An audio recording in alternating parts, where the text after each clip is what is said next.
नमस्कार, मैं हूं संदीप चौधरी। बात बिहार की। बिहार में चुनावों की तैयारियां जोरों पर हैं। अब रैलियां भी शुरू हो गई हैं, गठबंधन भी बन गए हैं, लेकिन अब निगाहें इस बात पर टिकी हैं। पहले दौर का नामांकन पूरा हो चुका है, दूसरे दौर के नामांकन की प्रक्रिया शुरू हो गई। अब उम्मीदवारों को लेकर चर्चा बड़ी गर्म होने लगी है। किसके पाले में बेहतर उम्मीदवार हैं? बहुत सी नाराजगी होती है, वो हर चुनाव में होती है। एक पार्टी से दूसरी पार्टी में टिकट मिल जाए तो वहां चले जाते हैं लोग, ये होता है, ये एक नॉर्मल प्रक्रिया है। लेकिन उम्मीदवारों का सिलेक्शन बहुत अहम हो जाता है विधानसभा चुनाव में। लोकसभा चुनाव में तो एक लहर भी होती है, स्टार प्रचारक होते हैं, वो उम्मीदवार की नैया पार भी लगा देते हैं। लेकिन विधानसभा चुनाव में उम्मीदवार का भी एक अहम रोल होता है। तो ऐसे में सुकेश, उम्मीदवारों की जब अब बात हो रही है तो एनडीए गठबंधन हो या विपक्ष का महागठबंधन यानी कि आरजेडी, कांग्रेस और वाम खेमा, उम्मीदवारों को लेकर जो खबरें आ रही हैं, सिलेक्शन कौन बेहतर कर रहा है? नहीं, देखिए, दोनों गठबंधनों ने अपने उम्मीदवारों की घोषणा की है। कुछ एक कर रहे हैं, लेकिन जो जानकारी मिल रही है,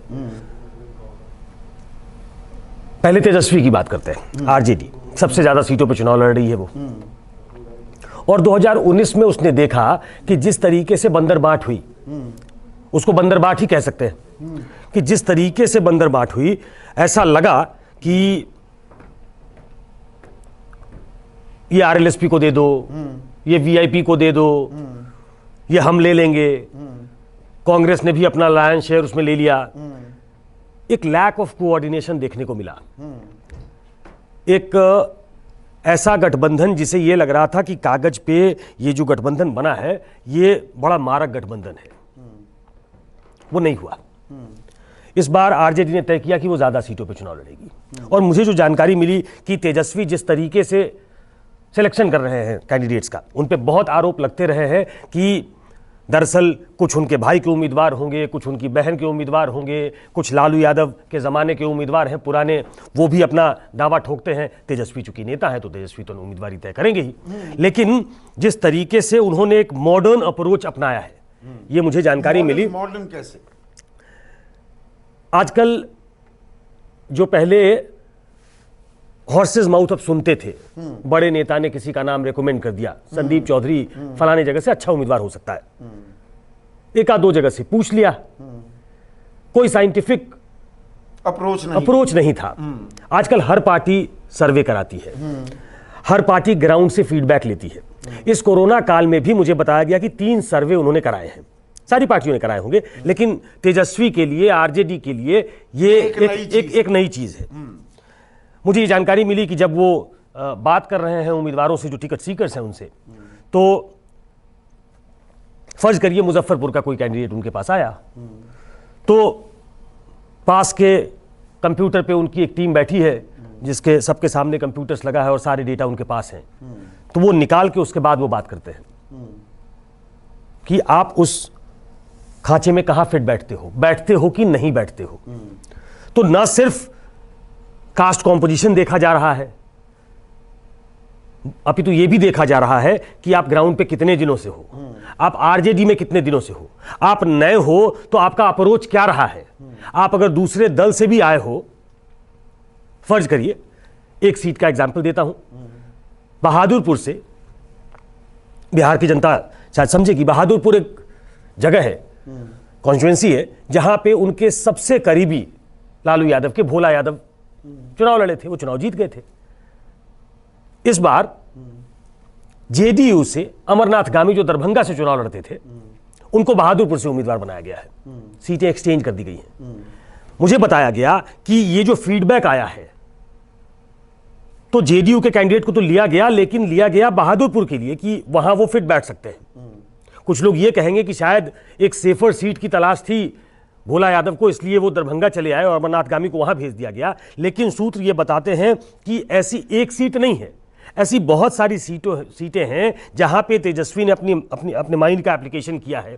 एक पूरी टीम लगी हुई है साथ में, जो ये बताती है कि फला उम्मीदवार फला जगह से अच्छा काम किया है इसने, इसके जीतने के चांसेस ज्यादा हैं। विनेबिलिटी भी एक फैक्टर है, विनेबिलिटी सबसे बड़ा फैक्टर है। हाँ, तभी तो अनंत सिंह को भी टिकट देते हो आप, रामा सिंह की वाइफ को भी टिकट देते हो आप, वो तमाम चीजें हैं, साम दाम दंड भेद, चुनाव में सब कुछ। आनंद मोहन की वाइफ को टिकट मिला है, उनके बेटे को टिकट मिला है, तो कास्ट कॉम्पोजिशन भी है, एक कुछ लोगों को नोशनल रिप्रेजेंटेशन है, कुछ लोगों के इन्फ्लुएंस को भुनाने की कोशिश है। जैसे एक महिला है, उनका नाम ऋतु जायसवाल है, उन्होंने, वो जेडीयू के साथ जुड़ी थी, सरपंच थी, अच्छा काम कर रही थी, और उन पे नजर थी आरजेडी। मॉडल विलेज बना दिया, मॉडल विलेज बनाया था। उनको सीतामढ़ी की कॉन्स्टिट्यूएंसी से टिकट मिला है, ये जेडीयू में थी, लेकिन विनेबिलिटी फैक्टर जो था वो शायद आरजेडी में ने उनमें देखा। वो जीतेंगी नहीं जीतेंगी अलग बात है, लेकिन एक मैसेज भी दिया जा रहा है ना कि देखिए किसी ने आदर्श ग्राम बना दिया, वो ब्यूरोक्रेट की मैं उसी हैं, वो युवा भी हैं, तो वो सिलेक्शन भी की जा रही है यहाँ। बिल्कुल, मैं उसी पे आ रहा था कि एक मैसेज देने की भी कोशिश है, उसमें दूसरे वर्ग को जोड़ने की भी कोशिश है। तो ये तमाम चीजें की जा रही हैं आरजेडी की तरफ से, जो नॉर्मली उनकी तरफ से नहीं होती थी। उनकी तरफ से उम्मीदवारी हुई, इनकी उम्मीदवारी ज्यादा सशक्त है क्योंकि इनके लिए लालू यादव ने पैरवी की है, इनकी उम्मीदवारी ज्यादा सशक्त हो सकती है क्योंकि तेज प्रताप यादव ने पैरवी की है। ऐसा एक मानस था आरजेडी के अंदर कि आप किसी बड़े आदमी को पकड़ लो और फिर आप टिकट पा लो। इस बार उसमें मुझे लगता है कि थोड़ा ब्रेक लगाया गया। इसके लोकसभा चुनाव ने भी ये बात समझाई है, क्या सिखाई है। बिल्कुल, मैंने उसी से कि कागजों में तो बड़ा अच्छा लग रहा था जी, बहुत अच्छा कास्ट कॉम्बिनेशन हमने बना लिया, और सिफर, नतीजा सिफर, कांग्रेस एक सीट जीत। बिल्कुल, सुरेंद्र यादव उनके एक बड़े पुराने उम्मीदवार थे, वो सीट सीपीआईएमएल को दे दी उन्होंने, क्योंकि वहां पे उसकी प्रेजेंस अच्छी है। तो कुछ सैक्रिफाइस भी हुआ है, कुछ माइंड एप्लीकेशन के बाद जो पता लगा है कि ये उम्मीदवार बेहतर हो सकता है, तो उसको टिकट दिया गया है। बैटल भी है ना तेजस्वी के लिए, देखिए वीआईपी हो, हम हो, आरएलएसपी हो, सब छोड़ गए, उनके नेतृत्व को कबूला नहीं। तो अब जो ये गठबंधन बना है, ये भी अपने आप में डू और डाई है। तेजस्वी यहां पर फ्लॉप हो जाते हैं तो फिर दिक्कत होगी तेजस्वी को। बिल्कुल बिल्कुल, इसीलिए अब जैसे दो एग्जाम्पल मेरे पास हैं, उन्होंने ट्वीट किया है, एक कोई वीडियो थे, यंग है, उनको राजनीति में लेकर आया गया, उनको टिकट दिया गया है। एक 33 साल का लड़का, बिल्कुल मंगलम ऋषिदेव नाम है उनका, उनको नियोजित शिक्षक है वो, उसको जाति से मुसहर जाति का आता है, उसको फ्रेम में उतारा गया है, कॉन्टेस्ट में उतारा गया है। तो ऐसे लोगों को, जो एक बड़ा वर्ग होता था, लालू यादव का समर्थक वर्ग होता था, लालू यादव ने जिसको आवाज देकर यहां तक पहुंचाया कि वो अब पॉलिटिकल डिस्कोर्स में हिस्सा नहीं लेने गया है, उस फ्रेम में कूदने को भी तैयार है, उसमें प्लंज करने को तैयार है। तो ये एक नया चेंज आरजेडी में देख रहा हूं। ये बीजेपी और जेडीयू में तो अमूमन होता ही था, लेकिन इसमें इस बार दिक्कत ये आ रही है, जो उनको हो सकता है कहीं कहीं बैकफुट पे डाले, कई जगहों पे डाल सकती है, कि एक तीसरी पार्टी खड़ी हुई, एलजेपी अलग। तो बीजेपी के डिस्कंटल्ड एलजेपी में चले जा रहे हैं, जेडीयू के डिस्कंटल्ड एलजेपी में चले जा रहे हैं। तो कई जगहों पे हो सकता है कि लोकल इन्फ्लुएंस उस नेता का हो, और एलजेपी के कुछ जो वोट है, 5,000 देखिए विधानसभा में 30-40 सीटें डिसाइड होती हैं। करीब, मेरी जानकारी में बहुत ज्यादा मतों का अंतर नहीं था, बहुत भारी मार्जिन संख्या में थी जब आरजेडी जेडीयू जीती थी। वोटों का अगर प्रतिशत देखें आप, उसकी संख्या देखें आप, तो बहुत ज्यादा का अंतर नहीं था। विधानसभा चुनाव में 2000, 4000, 5000 वोट बहुत ज्यादा मैटर करता। तो ऐसे में जब तेजस्वी फूक फूक कर कदम रख रहे हैं, और बीजेपी जेडीयू में ऐसा लग रहा है कि उनके अंदर कुछ डेंट पड़ सकता है, कहीं बीजेपी को लग सकता है, कहीं जेडीयू को लग सकता है, और ज्यादातर जेडीयू को लगेगा, क्योंकि बीजेपी पे एलजेपी ने अपने उम्मीदवार खड़े नहीं किए। तो उस गठबंधन को वो चोट पहुंचा सकता है। लेकिन एक एंटी इनकम्बेंसी, अगर हम जेडीयू बीजेपी की भी बात करें, एक एंटी इनकम्बेंसी आपको झेलनी पड़ रही है। आरजेडी सबसे बड़ी पार्टी है, उनके विधायकों के खिलाफ भी एंटी इनकम्बेंसी होगी, पर एंटी इनकम्बेंसी होती है सरकार के खिलाफ। और हम देखें गुप्तेश्वर पांडे जैसे व्यक्ति को टिकट नहीं मिलता है, ये कैसे प्ले आउट करेगा। देखिए विधानसभा चुनाव में, लोकसभा में आपको नरेंद्र मोदी जिता कर ले जा सकते हैं, उम्मीदवार इतना इंपॉर्टेंट नहीं रह जाता। विधानसभा में उम्मीदवार की भी एक अपनी पहचान, एक शख्सियत होती है, वो वोटर देखता है। देखिए इस बार चेंज सिनेरियो में चुनाव है। जब आप कहते हैं कि आम चुनाव जो होते हैं उसमें प्रधानमंत्री का एक चेहरा होता है और प्रधानमंत्री अपने नाम पर, नरेंद्र मोदी ऐसा कोई प्रधानमंत्री हो तो वो अपने नाम पर जिताकर ले आता है कैंडिडेट्स को। कुछ ऐसा ही हाल 2010 में नीतीश कुमार का था कि नीतीश कुमार अपने नाम पर विधायकों को जिताकर ले आते थे। कई बड़े नेता उनसे छिटक के चले गए थे, वो अलग अलग कास्ट से आते थे, इन्फ्लुएंशियल पावरफुल कास्ट से आते थे, सब उनसे अलग हुए, लेकिन जनता के मानस पे कोई प्रभाव नहीं पड़ा। नीतीश कुमार थंपिंग मेजॉरिटी से जीते और ऐसा जीते कि आरजेडी को विपक्ष का नेता बनाने के लिए संख्या नहीं मिली। 10% पहले ये था, नहीं थी। हाँ। पहले ये था।